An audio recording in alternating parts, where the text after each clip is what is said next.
กับข้าวหำซื้อให้กินมาให้ำเนี่ยอยากนั่งกินได้มาชูกันมันปิ้งไก่เด้อกับปิ้งตับปิ้งอย่างทั้งชาวไร่นะครับลงดีคันได้มาทางบอลี่กับอันนั้นนะบ่มันเลยเป็นลื่นเนาะอันเด้อล่ะเด้ออันนี้ตั้งง่ายกับน้ำใจตั้งง่ายพอได้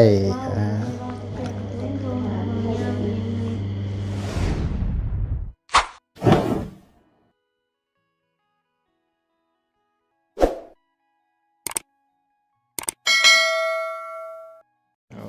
ยเนาะก็ได้พักผ่อนเท่านั้นแหละเนาะเนาะ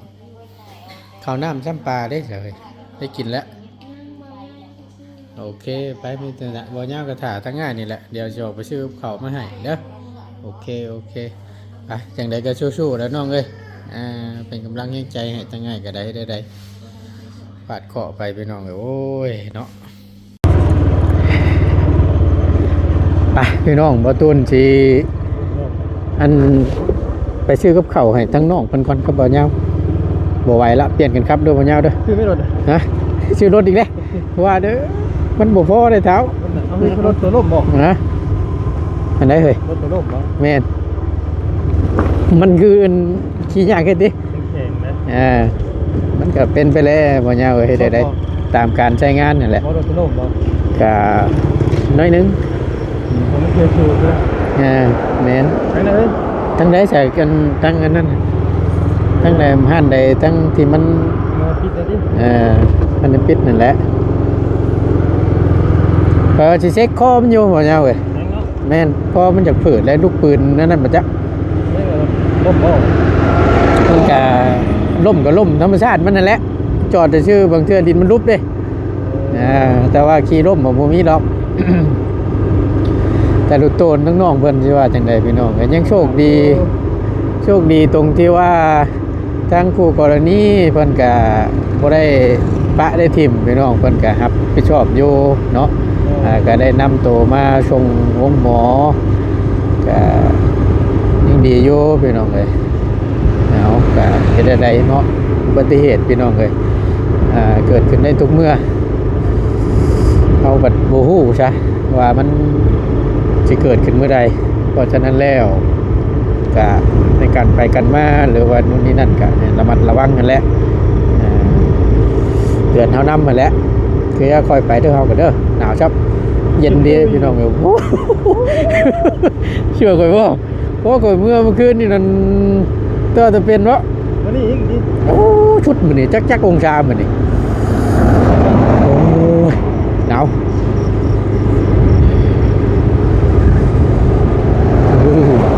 เย็นจะจ่อยพี่น้องเลย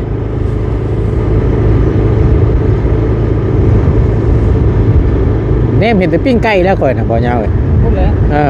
มองอยู่ตลาดเซนูเขาสามเหลี่ยมเซนูพุ่นแหละวันนี้ฮะ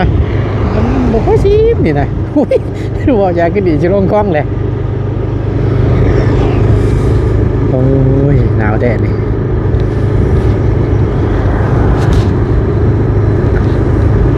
ไปเดินทางก่อนพี่น้องเลยหาซื้อข้าวกับน้ำก่อนเนาะมาพี่น้องบ้านนี้สามเหลี่ยมโมเมนต์สามเหลี่ยมต้องคำเด้อพี่น้องเด้อสามเหลี่ยมเซนูปิ้งไก่เซนูเนาะโอ้ยข้างกระต่ายจุดชั้นเย็นคักกันดินี่เนี่ยเห็นตัวมองนี่ได้ก่อนกับเขาฮะคนได้หมดเลยครับเนาะนี่เป็นซ้ายอยู่มองนั่นใดก็ได้หันมองเอาเคยอุดหนุนเคยชื่อกันแล้วเนาะไปเบิ่งรถเท้าตัวได้ตัวได้นั่นเก้ย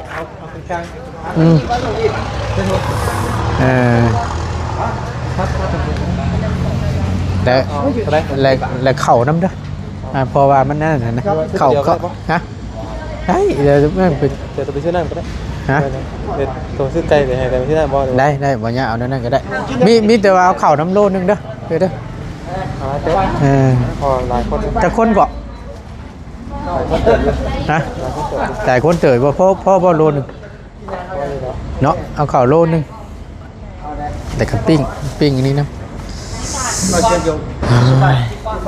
อยู่ไม่มีใช่ เย็นเลยดิหนุ่ยเนาะปิ้งไผ่บ่บ่คักอยู่กันย่างยามหนาวเด้ย่างน้ำยามหนาวตึกใจอยู่ เข้าไปเสียยอดนี่ นี่แหละพี่น้องเอ้ยเนาะปิ้งไก่มาแต่เวียงเงินผ่านเส้นนี่แหละสิขึ้นเหนือลงใต้มาบรรจุอยู่นี้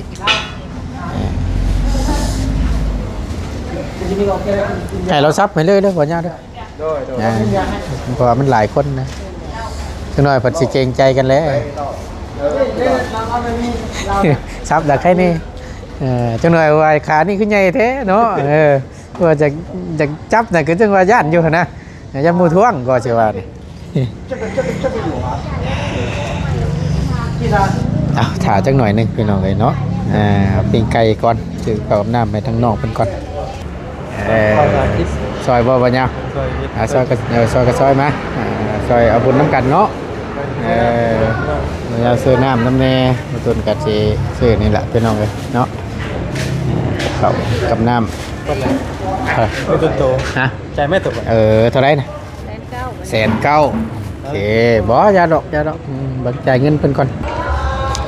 โอเคไปขอบใจเด้อโอ้ยอุ่นแต่เด่นเนาะแต่บ่อยากออกจะได้เฮาก็ได้มึงนี่ เย็นจับลบรถบ่ยาวเลยนั่นแหละหมากอันนั้นหมากขามป๊อบชื่อไว้อันให้เมียรถยังบ่ได้เมื่ออยู่จังหวัดน่ะ น้ำไหลอยู่เขาที่ เมียจนโทรตามว่าเจ้าอยู่ไสคือบ่ทันมาเราอ่ะโอ้ยพอดีกันมาเบิ่งน้องเพิ่นอยู่หมอว่ะก็เลยไปเดินทางพี่น้องเอ้ยโดยเย็นจับใช้ท็อปตั้งไหนหมุนใช่หมุนครัวอยู่ปันนี่โอ้ยเย็นเพิ่งเลยเฮ้ยไงครับมันสองท่อนได้เท้าสองท่อนเย็นลากกันไปเลยดิ โอ้ยบนไปเสร็จแล้วข่อยมันนี่จักไปสิเบิ่งไฟบาทนี่เพราะส่วนมากเขาต้องล้างไว้เท่ามันสิเป็นประมาณนี้เดี๋ยวเอาเช่นนั้นเห็นเลยไปขอไปน้ำเล่านี่แหละอะไร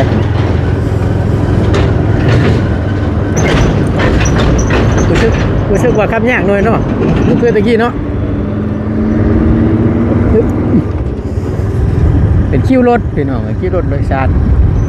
สิลงสวรรค์ลงปากเช่ไปเซโพนขึ้นเวียงแมนอยู่นี่ละชุดเดียว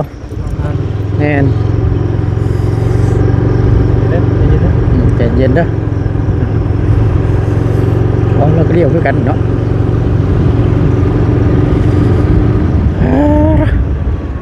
สังเย็นนะนี่โอ้เดินทางพี่น้องไปซื้อน้ำก่อนเนาะยังน้ำเล่นก็ได้ช่วยกันไปนี่แหละพี่น้องเลยเขาก็ช่วยจำเขามีนี่แหละได้ซะน้ำใจ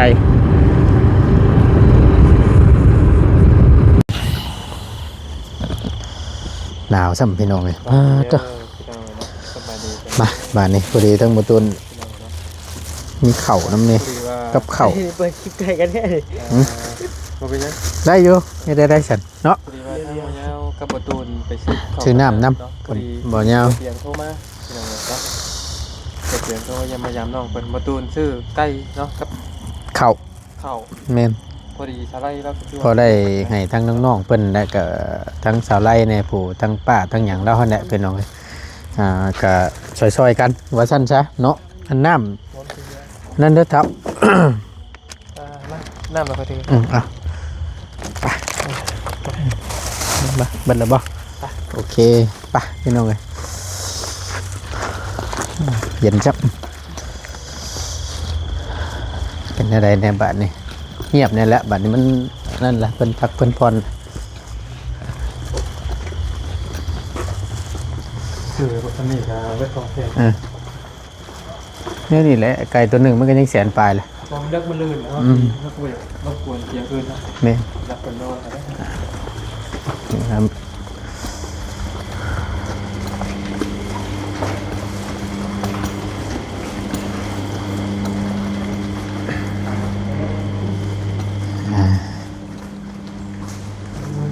เฝ้าจนรับเราก็ได้แต่ละคนเนาะได้บ้านนี่เฮ้ย ได้เนาะฮะผมไม่ เชิญเป็นน้องเป็นชื่อยังนะ ชื่อบอยบอย บอย ครับเนาะ กับข้าวห้ ซื้อให้กินมาให้ ำเนื้ออยากเนื้อกินได้มาชูกันมันปิ้งไก่เด้อกับปิ้งตับปิ้งอย่างทั้งชาวไร่น้ำข้าวน้ำชูกันกินนั่นแหละ กินกันนะ ทั้งเมตู้ก็รับแล้วเนาะ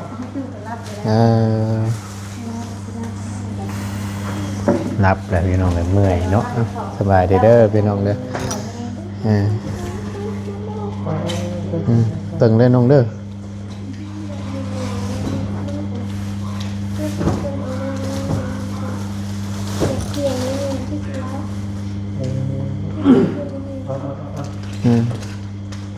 อยากนอนเนาะ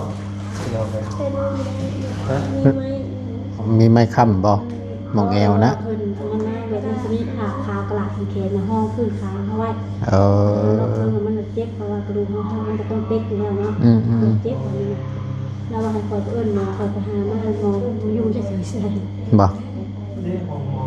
จะบ่ขังเลยจะไป เขาบอกเขา รถเนี่ย มันมีผ่าขาวห้องอยู่พื้นขา ข้างเทนฮักกันบ่ นี่พอคุณพ่อไปบอกให้แขนเขาลงไปเป๊กกับที่ออนนี่ยังชุดบางทีแล้วทำ เนาะ เป็นอะไรเจ็บปวดหลัง มันก็มีถ้าขาไม่เราไม่ได้เจ็บหรอกเพราะว่าซักยายเดินเจ็บหรอก เจ้าเจ็บปวดตอนไหนเป็นอะไรเนี่ย มันปวด เนี่ยกับปวดส่วนขนองบนที่บ้านพลิกปีนคนที่เพิ่นดึงเขาปวดมาก อันนี้กับบ่ได้นอนหลายมื้อได้เนาะพี่น้องเพราะว่ามันมีงานบุญเลยพี่น้องทั้งน้องบอยเนาะเพียแหละเนาะบืนบ่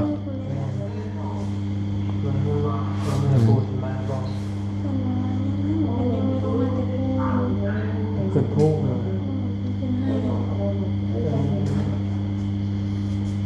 บริโนอนจากมือเลยจ้ะ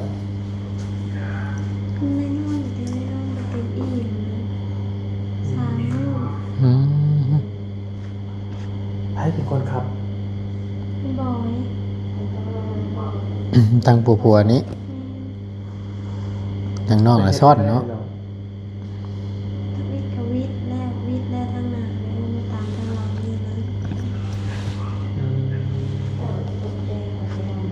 มันมาแบบไรไอ้บอยเองทางไหนบอก มันนอกเราไปทางถึงจะทางใจเล่แต่ในชิ้นเรียกรถเอียงนี่แหละเนี่ยจ้ะ เรียกครับคืนบอก เขาบอกว่าชิ้นเรียกไปใส่ เจ้าเห็นรถแต่บอก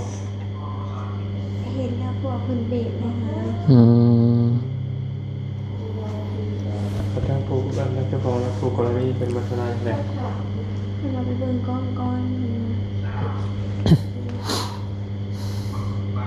เป็นมาบอกเป็นกล้องยังก่อนทำเปิดกล้องแบบไรกันมาแล้วก็จะขอโทษให้เราเอง ถ้าให้เราไปก่อนได้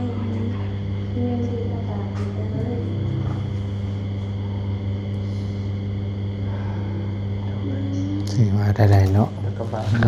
จัด เหตุบุญน้ำเมย์แบบ ขาดที่ช่วยนะที่ว่าได้ก็ได้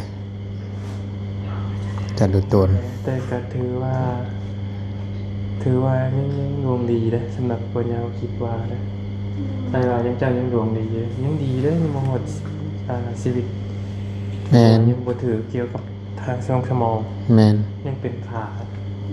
อันนี้บอกพื้นอันความดวงดีนะแต่ว่ากับผมมีภัยอยากเกิดนะ แต่ว่ายังไงมันเป็นบ่กับบ่มีหรอกเนาะ ก็คือว่าตามราคาลงเลยคนลงซื้อเพราะว่า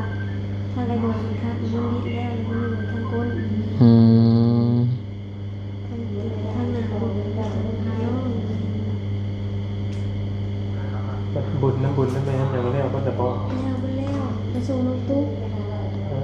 โยนน้ำตุ๊กเลยมาก็คือ ขามาบ่เนาะไปส่งน้องนะกลับมาเนี่ยจึงเกิดอุบัติเหตุนี้ กำลังรับพี่น้องนะ ชื่อว่าใดๆไปเนาะ บทอย่างหนึ่งในอย่างหนึ่งจะกดเวียนกรรมอย่างเจ้าเฮ็ดปูนได้ได้พี่น้องเลยมันเป็นทีมนั่นไงเด้อ พากันว่าไปไม่ดูมีอะไรมีความกับไปดูท่านวัดท่านใจอยู่ มันเบิ่งแล้วง่ายได้พี่น้องเลยเนาะ โอ้ เพื่อจะสิกลับพื้นเพื่อจะอยู่ สุด ตอนนี้จะยังบ่เจ็บแต่พอเป็นคำถามเลย แม่น มาแล้วพุ่นตอนนี้จะพลิกแบบจะมีความรู้สึกอยู่บ่จะตีได้อยู่บ่ครับ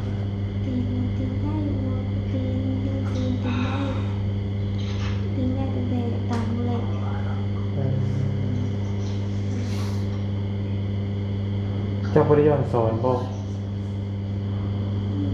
เจ้าย้อนสอนบ่ขี่รถย้อนสอนบ่ หรือว่ามาทางสตรี เข้าไปถึกเรียนอยู่บ่เนาะ เจ้าขี่รถถึงเรียนนี่เนาะ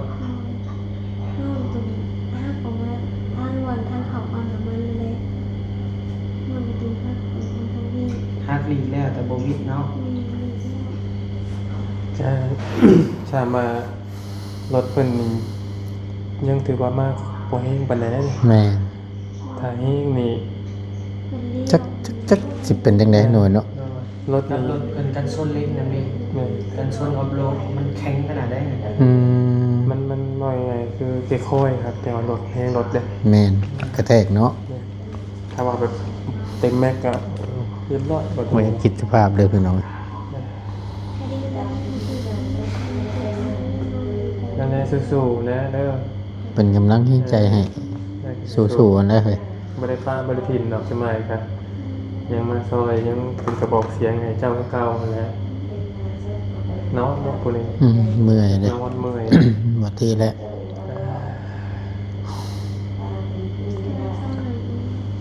ผู้นี้บอก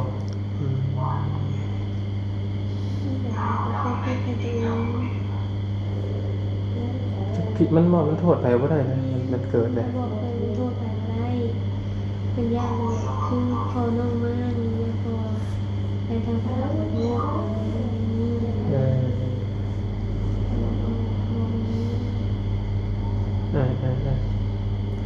เป็นยังรอบ เศร้าให้ไว้ ตอนนี้น้องคิดว่านี่เรื่องอะไรนี่ ส่งเตือนห้องอันบ่ ความเป็นตามดิ เด้นะทางแม่นบ่ทางหมอเพิ่นมาบ่จะบอกไหม เอ้า บอกแล้ว แม่นบ่ นะให้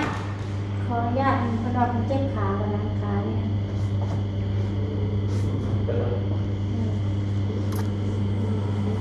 มันตีเนี่ยที่ข้างหน้า พอนอนบ่รับคนแรกเนาะพี่น้องนะ หนาวซับเนาะ ไม่ก็อยู่บ่ เฮ็ดได้สักคนก็เมื่อบ่ได้เนาะ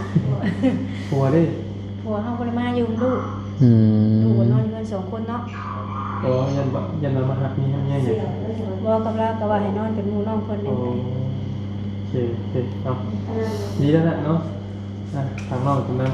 แม่ เพราะว่าทางง่ายสีอาจจะได้เมื่อก่อน จะว่าบ่อื่นมาแต่เช้าเด้อถ้าเจ้าอยู่ใกล้ จังว่านี่แหละเลย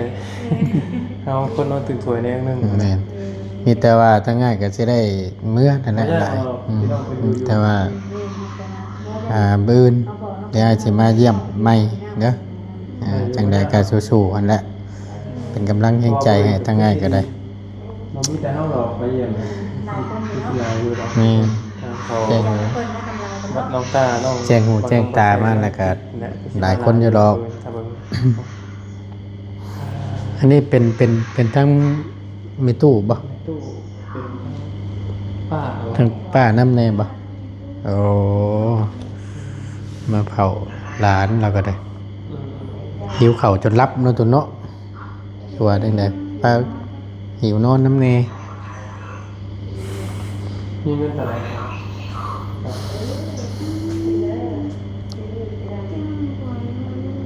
บ่ตาเอาให้ดูบ่ได้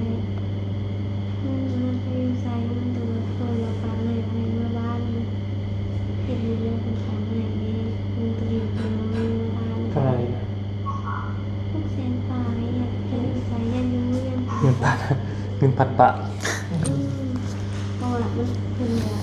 เงินมูกับบ่ได้หลาย บาทน้องคนเนาะเป็นยังไง ถูกสำเร็จสั้นเนาะ เนาะในวัดเบนวัดกรรม เบิดเกาะเบิดเข็นนั่นแหละน้องเอ้ย เนาะน้องนะ เฮ็ดอะไร อยู่ที่เรา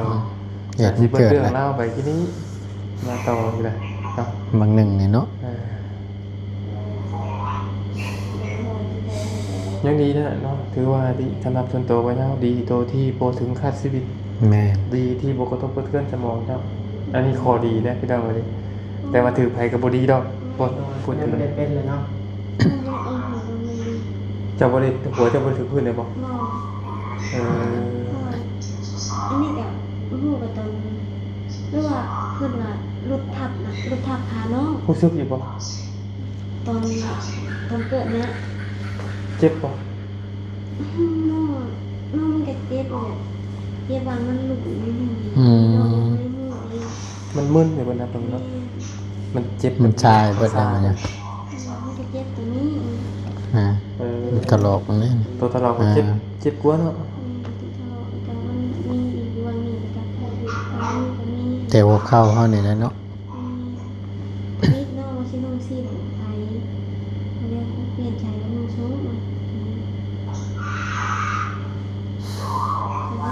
มันก็รู้สึกน้องคือว่าเป็นต่ำปั้งเลย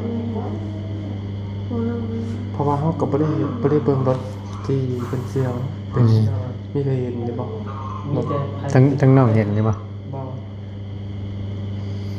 ตัดล่างเป็นจักเป็นอะไร คือว่าบอต้าเฮาให้บอต้าไปถ่ายอยู่เนาะ อืม ไปถ่ายรูปภาพไว้เก็บหลักฐานเสีย โดย ให้บอต้าไปอยู่ เขาก็บ่ได้เห็นร่องรอยว่ารถเป็นแบบไหนนะเพราะว่าเขาก็บ่ได้เล่าเพิ่นเนาะเพราะว่าเพิ่นรับผิดชอบอยู่เด้เนาะเพิ่นก็บ่ได้หนีบ่ได้หยังเลยมันบ่เรื่องกฎหมายของทางญาติเพิ่นเป็นคนเคลียร์ แม่ เดินเนาะ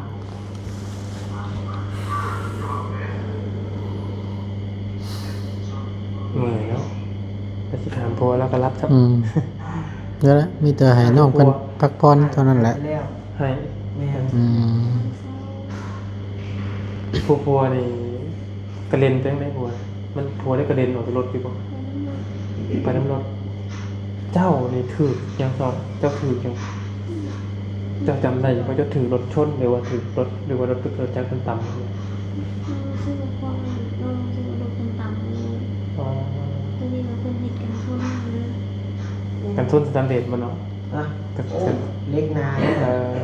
อืม จะมีเพลงน้องมี เออมันเป็นกันส้นเด้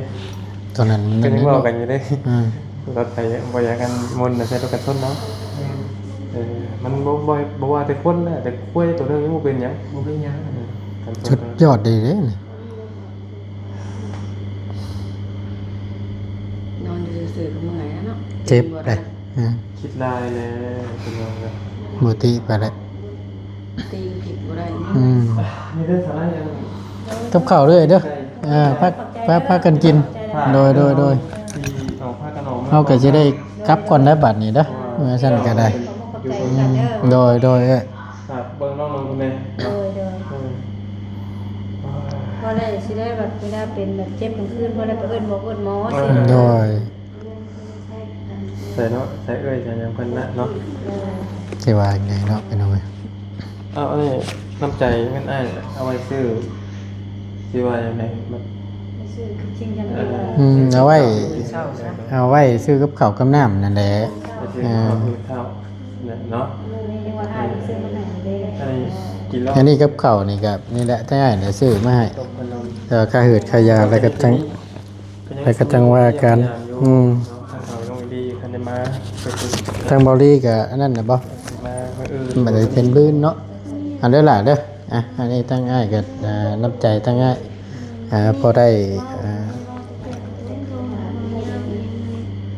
บ่เห็นนะบ่ได้โทรหาเลย โทรหาเราบุติบอกเขาบอกคนโทรเฟซหนึ่งนี่ อ๋อ เฟซตัวที่แบบเขียนตัวว่าอินพิมพ์ไปซื้อแบบมีเฟซหนึ่งตัวว่าโปรเซสของการ ยันโทรเฟซ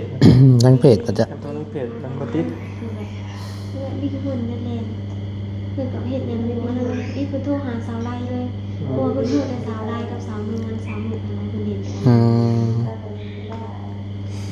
ว่าตอนนั้นมันเกิดเป็นเหตุการณ์คิดยังบ่เข้าเนาะ มัน คือทางนอกเพิ่นก็ติดต่อไปบ่อยกว่า น้ นะ องเป็นคนเจ็บแต่น้องบอกเลยมันบอกว่าไม่มันบอกอะไรแล้ว อืม คนละคิดออกว่าเห็นเมียเห็นมือก็หายมือไปหาย อืม เวลาเป็นใครไม่ได้เป็นตัวเองจะต้องได้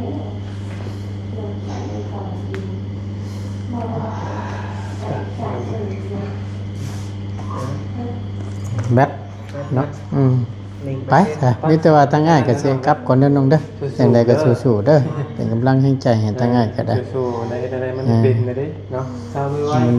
มุ้ยไปอย่างมันเกิดแหละพี่น้องคือว่าแหละเอาจังใดเฮากลับก่อนเด้อซื่อเด้อจังใดก็ฝากน้องเพิ่นนำเด้อขอบใจคือกันเด้อขอบใจเนาะ